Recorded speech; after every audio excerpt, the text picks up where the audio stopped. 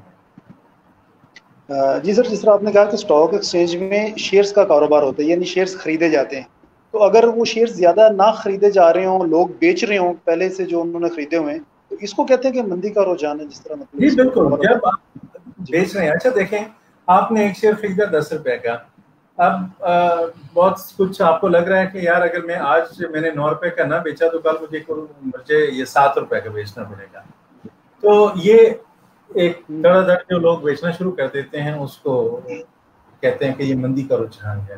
یعنی کل کی نسبت آج جو آپ کا والیوم ہے ٹریڈ کا, اگر وہ کم ہو گیا تو اس کا مطلب یہ ہے کہ آپ کی اسٹاک مارکیٹ کا ٹرینڈ جو ہے وہ نیچے جا رہا ہے, جس کو ہم کہتے ہیں کہ یعنی مندی کا رجحان ہے, یعنی آپ کے شیئرز کی قیمت جب کم ہونا ہے. اچھا سر, کووڈ